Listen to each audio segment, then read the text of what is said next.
إن الحمد لله نحمده ونستعينه ونستغفره ونعوذ بالله من شرور أنفسنا ومن سيئات أعمالنا. من يهده الله فلا مضل له ومن يضلل فلا هادي له، وأشهد أن لا إله إلا الله وحده لا شريك له، وأشهد أن محمدا عبده ورسوله. بلغ الرسالة وأدى الأمانة ونصح الأمة وتركهم على المحاجة البيضاء ليلها كنهارها لا يزيغ عنها إلا هالك، فصلوات الله ربي وسلامه عليه وعلى آله طيبين طاهرين وصحابته أجمعين ومن سلك طريقهم واقتدى بهديهم إلى يوم الدين. أما بعد، فإن أصدق الحديث كتاب الله، وخير الهدي هدي النبي صلى الله عليه وسلم، وشر الأمور محدثاتها، فإن كل محدثة بدعة وكل بدعة ضلالة وكل ضلالة في النار. وبعد. إترفع المدريمي إتكون vetëm Allahut تبارك وتعالى، vetëm atë adhurojmë dhe vetëm prej tij falë dhe ndihmë kërkojmë. Paqja dhe përshëndetja qofshin mbi pejgamberin sallallahu alaihi wasallam, mbi shokët e tij, mbi familjen e tij dhe mbi të gjithë ata të cilët ecin në rrugës e tij deri në fund, deri në ditën e fundit të kësaj bote. Allahun Tebareke ve Teala e falenderojmë për çdo mirësi, e falenderojmë për çdo të mirë, e falenderojmë për çdo virtyt me të cilën na ka begatuar me të. Ai nuk ka dyshim që nga virtytet më të mira, nga cilësitë më të mira me të cilat cilësohet besimtari, është mendimi i mirë për Allahun Tebareke ve Teala. Thot pejgamberi sallallahu alaihi wasallam në hadithin kutsi të cilën e transmeton nga Allahu Tebareke ve Teala, thot Allahu: unë jam për robën tim ashtu siç ai mendon për mua. Besimtari duhet të ketë mendim të mirë për Allahun në çdo gjendje, sepse kjo është njëra prej gjërave që Allahu Tebareke ve Teala e ka obliguar besimtarin. E çfarë do të kupton mendimi i mirë për Allahun Tebareke ve Teala? Të mendosh mirë për Allahun do të thotë që të shpresosh që ai ta plotësoj atë që ti e kërkon prej tij. Të kesh mendim të mirë për Allahun Tebareke ve Teala është të shpresosh se ai do të falë ty. Të kesh mendim të mirë për Allahun Tebareke ve Teala është që të shpresosh që lutjet të cilat ti ja drejton atij, ai do t'i pranoj ato. Të kesh mendim të mirë për Allahun Tebareke ve Teala është që ti të jesh i bindur që nëse të godet ndonjë fatkeqësi, se vetëm Allahu është ai i cili ty do të ndihmoj. Të kesh mendim të mirë për Allahun Tebareke ve Teala do të thotë që kur ty do të godet ndonjë sprov, kur ty të godet ndonjë fatkeqësi, apo të kaplon ndonjë mërzi, të jesh i bindur në veten tënde se Allahu është ai i cili ty do të nxjerr nga kjo sprov. Ai është i cili ty do të nxjerr nga ky pikëllim, nga kjo mërzi e cila të ka goditur. Pra të kesh mendim të mirë për Allahun Tebareke ve Teala është që të kesh, që ta njohësh atë, ta njohësh mëshirën e tij, ta njohësh bujarinë e tij dhe ta njohësh Allahun me të gjitha cilësitë që ai i posedon. Dhe të jesh i bindur në vetveten tënde se Allahu është ndihmësi i besimtarit në çdo gjendje. Por se mendimin e mirë për Allahun Tebareke ve Teala patjetër duhet që ta shoqëroj edhe vepra, duhet që ta shoqëroj edhe puna. Andaj besimtari duhet që krahas mendimit të mirë për Allahun Tebareke ve Teala t'i merr sebepet, t'i merr shkaqet për punë, t'i merr shkaqet për punët të cilat ai i shpreson tek Allahu Tebareke ve Teala.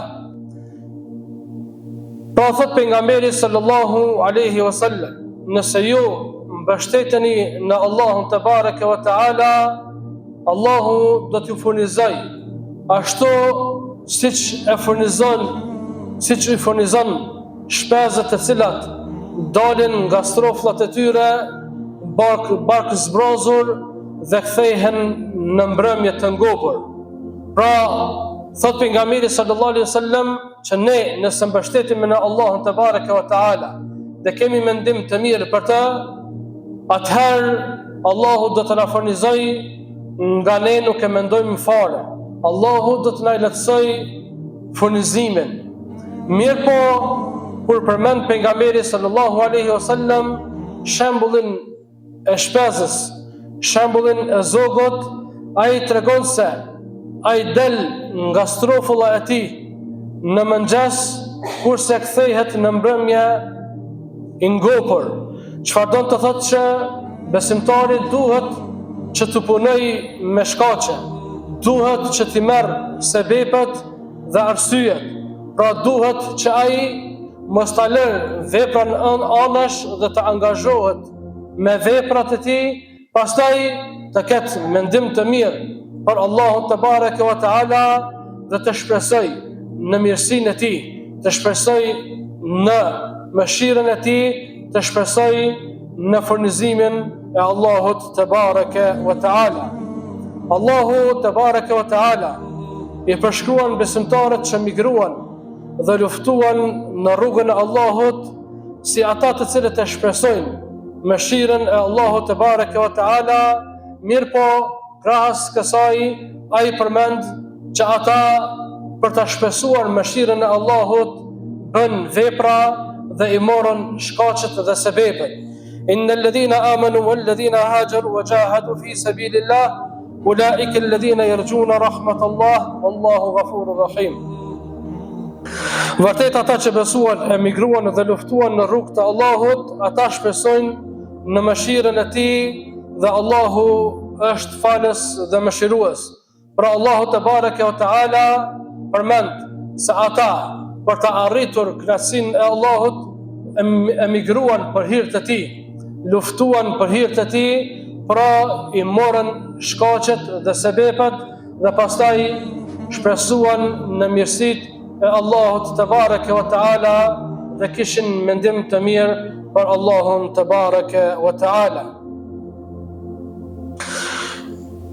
Shembujt më të mirë nga ata të cilët kishin mendim të mirë për Allahun te bareke ve taala i marrim pikërisht nga të dërguarit e tij, nga pejgamberët e mëhershëm, të cilët e dëshmuan këtë virtyt të lartë, të cilën e kishin mbjedhur në vetët e tyre. Jakubi alayhi salam, pasi që i kishte humbur 3 fëmijët e tij, ai ende shpresonte në mëshirën e Allahut te bareke ve taala dhe thoshte ya baniyya idhhabu fatahassasu min Yusufa wa akhihi wa la tayasu min ruhillah innahu la yayasu min ruhillahi illa alqawmul kafirun. O bitëni, lipeni Jusufin dhe vëllain e tij, mos e humbni shpresën nga mëshira e Allahut, sepse vetëm populli jo besimtar e humb shpresën në Allahun te bareke ve taala. Edhe pse Jakubi alayhi salam i kishte humbur bitë e tij dhe nuk dinte asgjë për ta, mirë po shpresa e tij ishte në Allahun te bareke ve taala, ishte në mendimin e mirë të cilin e kishte për Allahun te bareke ve taala dhe shpresonte se Allahu do t'ja kthente të gjithë fëmijët e tij të cilët i kishte humbur, andaj edhe i porositi ata bitë e tjerë të tij që ta kërkonin Jusufin dhe vëllezërit e tij. Pastaj Musa alayhi salam, ai i cili u ndodh pranë detit, kurse pas tij e kishte faraonin i cili po e ndishte atë dhe populli i tij. Dhe ai nuk kishte kanë nga t'ja mbante, për arsye se përballë tij ndodhej deti kurse prapa tij ndodhej faraoni me tërë ushtrinë e tij. Dhe në këtë moment Musa alayhi salam nuk e humbi shpresën në Allahun te bareke ve taala dhe mendimin e mirë të cilën e kishte për të, dhe tha: Qala kalla inna ma'iya rabbi sayahdin. Jo, me mua është Zoti im, ai do të më udhëzoj. Pra shpresën e kishte tek Allahu te bareke ve taala, dhe pikrisht ishte mrekullia e cila i ndodhi Musait alayhi salam, ku Allahu për Musain dhe popullin e tij e çau detin, dhe nga deti kaluan populli i Musait alayhi salam bashkë me Musain alayhi salam, kurse faraoni u përmbyt me ushtrinë e tij. Pastaj pejgamberi sallallahu alaihi wasallam kur e mori rrugën e tij për hijrat, për të shpengulur në Medinë me Abu Bekrin i vetmuar, vetëm me të, duke u aratisur nga Mekja, duke ikur nga ata të cilët po e ndiqnin për ta mbytur atë dhe shokun e tij, kur ata u strahuan në shpellë, kur ata i kishte kapluar frika, i kishte kapluar mërzia, i kishte kapluar dëshprimi nga ana e Abu Bekrit se do të shpëtonin, ai i tha pejgamberit sallallahu alaihi wasallam që ata të cilët po na ndiqnin janë mbi kokat tona, dhe vetëm nëse shikojnë poshtë nesh do të na shohin. E në këto momente pejgamberi sallallahu alaihi wasallam ju përgjigj Abu Bekrit duke i thënë: O Abu Bekr, çfarë të mërmendja për dy persona kur i treti i tyre është Allahu te bareke ve taala.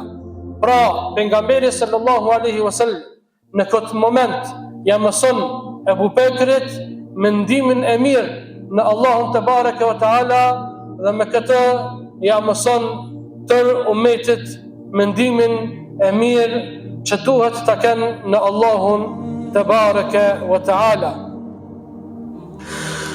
Mendimi i mirë për Allahun nxit në bamirësi.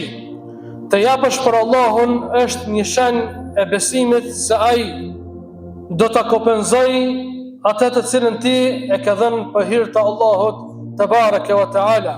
Wa ma anfaqtum min shay'in fa huwa yukhlifuhu wa huwa khairur raziqin. Çfarëdo që shpenzoni në rrugën e Allahut, ai do ta zamendësoj atë, dhe ai Allahu është furnizuesi më i mirë. Ndërkaq shejtani njerëzve u ambjell frikën, njerëzve u ambjell dëshprimin, dhe ai i largon njerëzit nga bamirësia. Andaj edhe Allahu te bareke ve taala thot: "Ash-shaytanu ya'idukumul faqra wa ya'murukum bil fahsha, wallahu ya'idukum maghfiratan minhu wa fadla, wallahu wasi'un alim." Shejtani juve ju premton varfëri dhe ju premton dhe ju urdhron që ju të bëni punë të këqija, punë të liga, ndërkaq Allahu ju premton mirësi dhe falje nga ai, dhe vërtet Allahu është pranor i mirësisë së madhe. Andaj jemi të urdhëruar që të kemi mendim të mirë për Allahun te bareke ve taala në çdo moment të jetës tonë. Jemi të urdhëruar që të kemi mendim të mirë për Allahun te bareke ve taala në çfarëdo gjendje që gjendemi, në çfarëdo situate që gjendemi, në çfarëdo periudhë që gjendemi. Thot pejgamberi sallallahu alaihi wasallam: mos të vdes ndokush nga ju duke mos pasur mendim të mirë për Allahun te bareke ve taala. Ky virtut i lartë, ky virtut fisnik është themeli i çdo mirësie, është themeli i çdo suksesi, është themeli i gjithë shkaje që ne posedojmë në këtë botë. Andaj ishin mësimet e pejgamberit sallallahu alaihi wasallam që gjithnjë nxisnin që ne veten ton të paisim me këtë virtyt dhe me këtë cilësi, dhe mendimi i mirë për Allahun te bareke ve teala është shkak që dhe ata të cilët kanë bërë gabime, ata të cilët kanë bërë gjunahe, të shpresojnë në faljen dhe mirësinë e Allahut te bareke ve teala, sepse pa marrë parasysh se sa mund të jetë gabimi i madh, sa mund të jetë gjunahi i madh, sa mund të jetë mëkati i madh, mirësia e Allahut dhe mëshira e Tij është më e madhe se çdo gabim të cilin e bëjnë robërit e Allahut te bareke ve teala. Andaj ata duhet të shpresojnë në faljen e Allahut te bareke ve teala dhe të kenë mendim të mirë se Allahu do t'i falë ata dhe që ata të kthehen tek Allahu te bareke ve teala. قل يا عبادي الذين أسرفوا على أنفسهم لا تقنطوا من رحمة الله إن الله يغفر الذنوب جميعا إنه هو الغفور الرحيم. Thuaj robërve të mi, të cilët e kanë tepruar, e kanë ngarkuar veten me mëkate, që mos ta humbin shpresën në mëshirën e Allahut, sepse Allahu i fal të gjitha gjunahet dhe ai është falës dhe mëshirues i madh. Andaj besimtari nuk duhet që asnjëherë ta humb shpresën në mirësinë dhe mëshirën e Allahut te bareke ve teala. Wa man yaqnatu min rahmati rabbih illa ad-dallun, dhe nuk e humb shpresën në Allahun, në mëshirën e Allahut te bareke ve teala, përveç se populli i humbur dhe i devijuar. Andaj e lutim Allahun te bareke ve teala që këtë virtut fisnik ta mbjell në zemrat tona. E lutim Allahun te bareke ve teala që të na përfshi me faljen, mëshirën dhe rahmetin e Tij. Wa aqulu qawli hadha wa astaghfirullaha al-azim li wa lakum wa li sa'iril mu'minina min kulli dhanb fastaghfiru innahu huwal ghafurur rahim.